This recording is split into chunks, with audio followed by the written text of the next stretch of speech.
Hi, this is Thomas Barrett of the law firm of Hal Waldman Associates, and today we're going to talk about how you go about proving a premises liability case, or what the factors are that go into determining whether or not you have a winnable premises liability case.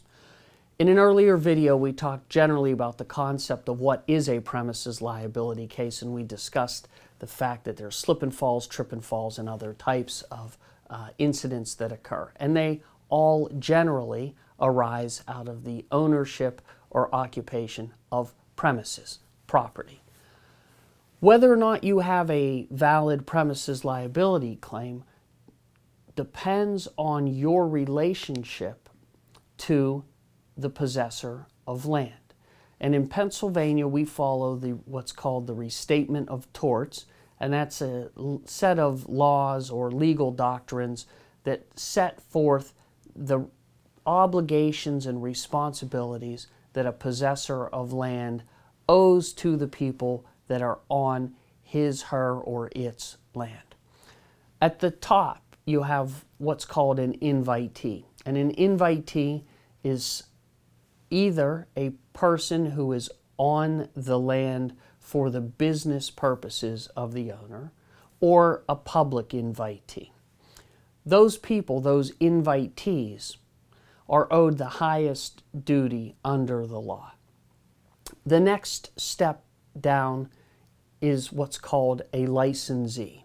A licensee is a person who is upon the land with the permission and consent of the landowner, but not necessarily for the benefit of the landowner.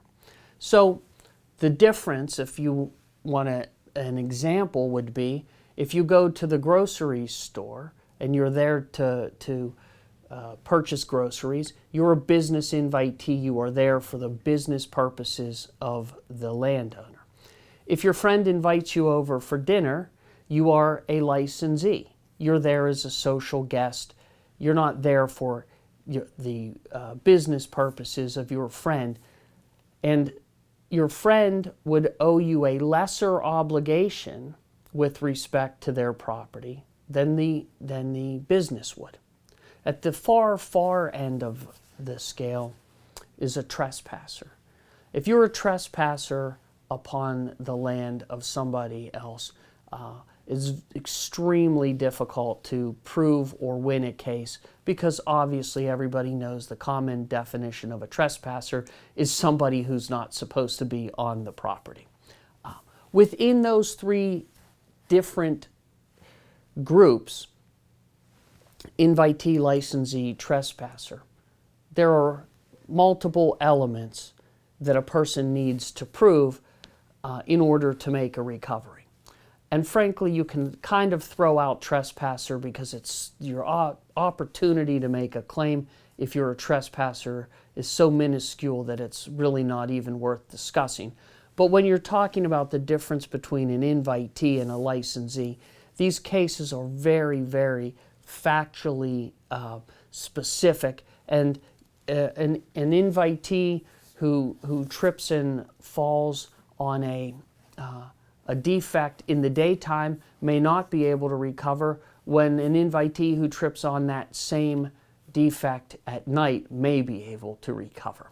So because premise liability cases have multiple elements and they're very factually specific, you often need a personal injury attorney to help you figure out, based on the particular set of facts and circumstances of your case, whether or not you have a case.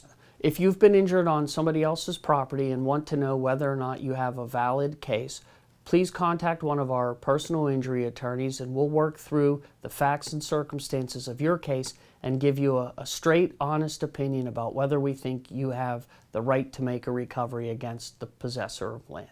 Thank you and have a good day.